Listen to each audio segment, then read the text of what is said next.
that you all came here for, so I shall leave the stage to our distinguished speakers. But before I leave the stage, just a quick note on what's going to happen today. So each of our speakers will get roughly about 10 minutes for a presentation.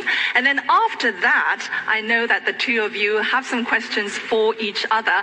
And I know despite how much you agree on the role of Asia in the 21st century global governance, there are at least one or two areas in which you do disagree with each other. So it should be fun to hear where you actually disagree. And of course, after that, we will be hearing from you, our audience, and our special commentators on the topic at hand.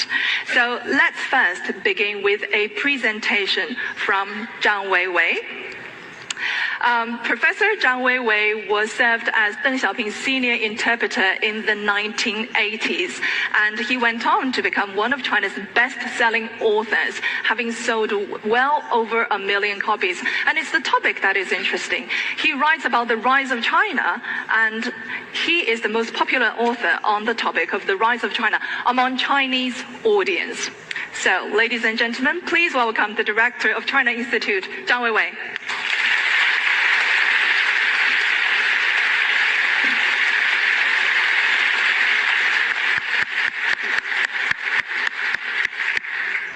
谢谢大家的光临啊！感谢大家对观视频观察者网和中国研究院的支持，真诚的感谢。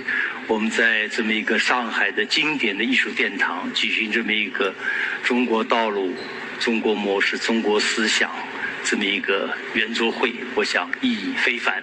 再次感谢大家。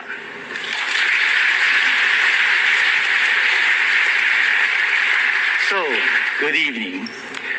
As I can recall, this time 3 years ago, Zakaria, the renowned CNN host, asked tough questions to me at the international conference. He said, Professor Zhang, you always say China should not copy the Western political model. Yet, look at Asia. Virtually all the countries in Asia have adopted Western political system. Why not China? I said, actually, my answer is very simple. Because China has performed better than all the other Asian countries combined over the past 3 decades, especially on the issues of the greatest concern to the Chinese people, such as fighting poverty, producing middle class, creating overall prosperity, and the list goes on. Indeed, 4 decades ago, China was as poor as Malawi of Africa in terms of per capita GDP. Now, China is the largest economy in terms of purchasing power parity. China has produced the world's largest middle class. China is now the largest trading nation. Again, the list goes on. So how to explain China's success?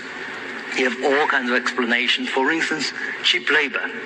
But it's not the case. There are many countries which offer cheaper labor than China. Some say FDI, foreign direct investment. Again, many countries have attracted more foreign direct investment than China, especially in per capita terms. Some say the market economy. Again, most countries in the world practice market economy, but so many of them landed in financial disasters rather than financial economic prosperity. And then, of course, the famous line, China is authoritarian state. Again, by the Western definition, so many countries in the world are authoritarian, but they fail to create what we call miracles. Obviously, China had done something different. If I have to summarize how to explain China's success, 2 words, the China model, then it will evolve certain complications, especially about the political system, about democracy. How to define democracy? In the West, it's very simple. Multi-party system, 1 person, 1 vote, universal suffrage. Yet Chinese would say this is at best procedural democracy, not substantial democracy. Then Chinese will say we have people's democracy, consultative democracy, we have decision-making process, whatever, democratic centralism. The West will say, no, this is not democracy. So we disagree on this very subject. But for the sake of our discussion today, let me borrow the famous phrase from Abraham Lincoln, the greatest American president by many: government of the people, by the people, for the people. Let's, for the moment, use this as a working definition for the sake of discussion. Then we compare, item by item, for the people, of people, by people. Say the Chinese side, or the Western side, or the United States has done better. So let's look at first this for the people. And I have found some interesting statistics. The first is, of course, the one I use very often: net household assets at median level. If you look at this United States figure, it's declining all the time. And by the year 2010, China's gap with the United States was already very close, $10,000. And this $77,300 as the median level in China's developed region, which has a population of the United States, 300 million, is closer to poverty line. So this enormous change of China's fate, especially vis-a-vis the fate of the United States. And they can look at another figure. To what degree